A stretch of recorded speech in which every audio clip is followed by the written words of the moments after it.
بسم اللہ الرحمن الرحیم۔ السلام علیکم اسٹوڈنٹس، امید ہے آپ لوگ سب ٹھیک ہوں گے۔ پچھلے لیکچر میں ہم نے سورہ انفال کا 5واں رکوع پڑھا تھا، اس کی آیت نمبر 38 تا 42 پڑھی تھی۔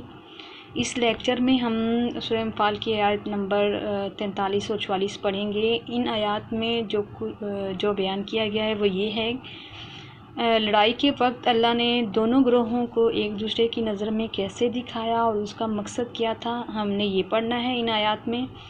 اور اس کے بعد ہم نے اس رکوع کے مشقی سوالات و جوابات دیکھنے ہیں، اور پھر ریڈنگ میں سے ہم نے اس کے مختصر سوالات و جوابات دیکھنے ہیں۔ اب ہم آیات کا ترجمہ اور اس کا مفہوم دیکھتے ہیں، اور اس کے بعد پھر مشقی سوالات۔ آج کا سبق شروع کرنے سے پہلے ہم پچھلے سبق کو تھوڑا سا دہرا لیتے ہیں کہ آیت کے شروع میں ہم نے پڑھا تھا کہ اللہ تعالیٰ نے اپنے نبی صلی اللہ علیہ وآلہ وسلم کی زبانی کافروں سے فرمایا کہ اے کافروں، جو پہلے گزر چکا تمہیں معاف کر دیا جائے گا، یعنی تمہارے وہ جو پہلے گناہ تھے وہ معاف کر دیے جائیں گے اگر تم باز آ جاؤ، اور اگر تم باز نہیں آئے تو تمہارے ساتھ بھی وہی ہوگا جو کافروں کے ساتھ ہوا، یعنی جو عذاب ان کو دیا گیا تو وہ تمہیں بھی دیا جائے گا۔ اور اس کے بعد اللہ تعالیٰ نے کفار سے لڑنے کا حکم دیا اس وقت تک کہ جب تک کوئی فساد باقی نہ رہے اور سارا دین اللہ کا ہی ہو جائے، اور اگر وہ باز آ جائیں تو اللہ ان کے اعمال کو جانتا ہے، اور اگر وہ روگردانی کریں پھریں تب بھی اللہ جانتا ہے ان کو، اور اللہ مددگار ہے مسلمانوں کا۔ اور اس کے بعد ہم نے مال غنیمت کے بارے میں پڑھا کہ مال غنیمت کے 5ویں حصے کے بارے میں اللہ پاک نے کیا ارشاد فرمایا کہ 5واں حصہ خاص اللہ اور رسول صلی اللہ علیہ وآلہ وسلم، قرابت والوں اور یتیموں اور محتاجوں اور مسافروں کا ہے۔ اور جنگ بدر کو یوم الفرقان اس لیے کہا گیا کہ یہ کافروں اور مسلمانوں کے درمیان پہلی جنگ تھی، اور مسلمانوں کو فتح و غلبہ دے کر واضح کر دیا گیا کہ اسلام حق ہے اور کفر و شرک باطل ہے۔ اور غزوہ بدر کے دن لشکر رسول صلی اللہ علیہ وآلہ وسلم مدینہ کے قریبی ایک کنارے پر تھا اور لشکر کفار دوسرے کنارے پر کھڑا تھا، اور اللہ کی دلیل تھی اہل ایمان کے لیے بھی اور اہل کفر کے لیے بھی۔ اس لیے غزوہ بدر کے بعد جو ایمان لائے اور زندہ رہے تو وہ دلیل پر زندہ رہیں گے، اور جو ایمان نہ لائے گا اور مر جائے گا وہ دلیل پر مرے گا۔ مطلب کیا تھا کہ جو ایمان پر زندہ رہے تو وہ دلیل کے ساتھ زندہ رہے اور اسے یقین ہو کہ اسلام حق ہے، کیونکہ اس کی حقانیت کا مشاہدہ غزوہ بدر میں کر چکا ہے۔ اور جو کفر کے ساتھ ہلاک ہو تو وہ بھی دلیل کے ساتھ ہلاک ہو، کیونکہ اس پر یہ واضح ہو چکا ہے کہ مشرکین کا راستہ گمراہی اور باطل کا راستہ ہے۔ تو یہ تھا ہمارا پچھلا سبق۔ اب ہم آگے سے شروع کرتے ہیں۔ اِذْ یُرِیکَہُمُ اللّٰہُ فِی مَنَامِکَ، اِذْ یُرِیکَہُمُ اللّٰہُ، جب دکھایا اللہ نے، فی منامک، تمہیں خواب میں، یعنی اس وقت جب اللہ نے تمہیں خواب میں کافروں کو تھوڑی تعداد میں دکھایا، قلیلاً تھوڑا، یعنی جب اللہ پاک نے خواب میں کافروں کی تعداد کو کم دکھایا، تھوڑا کر کے دکھایا، وَلَوْ أَرَاكَهُمْ كَثِيرًا، اور اگر بہت کر کے دکھاتا، لَفَشِلْتُمْ، تو تم لوگ جی چھوڑ جاتے، یعنی بزدلی دکھاتے، وَلَا تَنَازَعْتُمْ، اور جھگڑتے آپس میں، فی الامر، کام میں، وَلَٰكِنَّ اللّٰهَ سَلَّمَ، اور لیکن اللہ نے تمہیں اس سے بچا لیا، اِنَّهُ عَلِیمٌ، بے شک وہ خوب جاننے والا ہے، بِذَاتِ الصُّدُورِ، سینے کی باتوں تک سے۔ اللہ تعالیٰ نے نبی صلی اللہ علیہ وآلہ وسلم کو خواب میں کافروں کی تعداد تھوڑی دکھائی، اور وہی تعداد آپ نے صحابہ کرام کے سامنے بیان فرمائی، جس سے ان کے حوصلے بڑھ گئے۔ اگر اس کے برعکس کافروں کی تعداد زیادہ دکھائی جاتی تو صحابہ میں پس ہمتی پیدا ہونے اور باہمی اختلاف کا اندیشہ تھا، لیکن اللہ نے ان دونوں باتوں سے بچا لیا۔ اللہ تعالیٰ نے کثیر کفار کو مسلمانوں کے خواب میں کم کر کے اس لیے دکھایا کہ مسلمان حوصلہ مند رہیں اور کفار کے مقابلے میں خوب جم کر مقابلہ کریں اور انہیں شکست دیں۔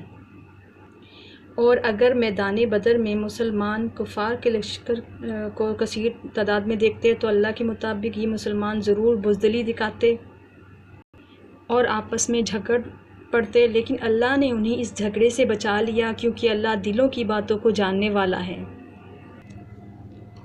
وَإِذْ يُرِيكُمُوهُمْ، اور جب دکھایا تمہیں، إِذِ الْتَقَيْتُمْ فِي أَعْيُنِكُمْ قَلِيلًا، اور اس وقت جب تم ایک دوسرے کے مقابل ہوئے تو کافروں کو تمہاری نظروں میں تھوڑا کر کے دکھاتا تھا. وَيُقَلِّلُكُمْ فِي أَعْيُنِهِمْ، اور تم کو ان کی نگاہوں میں تھوڑا کر کے دکھاتا تھا. لِيَقْضِيَ اللَّهُ أَمْرًا كَانَ مَفْعُولًا، تاکہ اللہ کو جو کام کرنا منظور تھا اس کو کر ڈالے. وَإِلَى اللَّهِ تُرْجَعُ الْأُمُورُ، اور سب کاموں کا رجوع خدا ہی کی طرف ہوتا ہے، یعنی اللہ ہی کی طرف سب کام پھیرے جاتے ہیں. کم کر کے دکھانا اس لیے مقصد تھا تاکہ وہ کافر بھی تم سے خوف کھا کر پیچھے نہ ہٹیں. پہلا واقعہ خواب کا تھا، اور یہ دکھلانا عین قتال کے وقت تھا، جیسا کہ الفاظ قرآنی سے واضح ہے. تاہم یہ معاملہ ابتدا میں تھا، لیکن جب باقاعدہ لڑائی شروع ہو گئی تو پھر کافروں کو مسلمان اپنے سے دگنا نظر آتے تھے، جیسا کہ سورہ آل عمران کی آیت نمبر 13 سے معلوم ہوتا ہے کہ بعد میں زیادہ دکھانے کی حکمت یہ نظر آتی ہے کہ کثرت دیکھ کر ان کے اندر مسلمانوں کا خوف اور دہشت بیٹھ جائے، جس سے ان کے اندر بزدلی اور پست ہمتی پیدا ہو. اس کے برعکس پہلے کم دکھانے میں حکمت یہ تھی کہ وہ لڑنے سے گریز نہ کریں. اس سب کا مقصد یہ تھا کہ اللہ تعالیٰ نے جو فیصلہ کیا ہوا تھا وہ پورا ہو جائے، اس لیے اس نے اس کے اسباب پیدا فرما دیے کہ لڑائی کے دوران میں مسلمانوں کو کافر کم کر کے دکھائے اور کافروں کو مسلمان کم کر کے دکھائے، تاکہ اللہ وہ کام پورا کر دے جو ہو کر رہنا تھا، یعنی مسلمانوں کو فتح دلانا. تو یہ تھا آج کی آیات کا ترجمہ اور مفہوم. اب ہم اس کے مشقی سوالات دیکھتے ہیں. سوال نمبر 1، اس سبق میں مال غنیمت کی تقسیم کے بارے میں کیا حکم دیا گیا ہے؟ جواب، وہ مال جو کفار سے قوت و غلبہ اور لشکر کشی کی صورت میں حاصل کیا جائے مال غنیمت کہلاتا ہے. اس سبق میں مال غنیمت کی تقسیم کے بارے میں اللہ تعالیٰ نے حکم دیا ہے کہ مال غنیمت کا 5واں حصہ اللہ تعالیٰ اور اس کے رسول صلی اللہ علیہ وآلہ وسلم کا ہے، باقی 4 حصے مجاہدین کے ہیں. اور حدیث نبوی صلی اللہ علیہ وآلہ وسلم کے مطابق پیادہ مجاہد کو 1 حصہ اور سوار مجاہد کو 2 حصے دیے جائیں گے. اس سے اگلا سوال ہے، اللہ تعالیٰ نے 5واں حصے کی تقسیم کا کیا حکم دیا ہے؟ جواب، اللہ تعالیٰ نے حکم دیا کہ مال غنیمت کا 5واں حصہ بنیادی طور پر اللہ تعالیٰ اور اس کے رسول صلی اللہ علیہ وآلہ وسلم کا حق ہے، لیکن یہ آپ صلی اللہ علیہ وآلہ وسلم کے اقارب رشتہ دار میں تقسیم کیا جائے. اسی طرح یتیم، مساکین اور مسافروں کو بھی دیا جا سکتا ہے. آپ کی مشق میں دوسرا سوال ہے، اللہ تعالیٰ نے غزوہ بدر میں مسلمانوں کی کامیابی کے لیے کس کس خصوصی انعام و احسان کا ذکر فرمایا ہے؟ جواب، اللہ تعالیٰ نے غزوہ بدر میں مسلمانوں کی کامیابی کے لیے ان پر یہ انعام فرمایا کہ انہیں پرسکون نیند طاری کر دی اور ان کفار کے لشکر کی تعداد کم کر کے دکھائی، جس سے مسلمانوں کی گھبراہٹ کم ہوئی اور ان میں مقابلے کی ہمت پیدا ہوئی، اور کفار کو بھی میدان کارزار میں مجاہدین کی تعداد کم کر کے دکھائی. تو یہ ہیں ہمارے مشقی سوالات. اب ہم ریڈنگ میں سے کچھ جو مختصر سوالات بنائے ہیں وہ دیکھتے ہیں.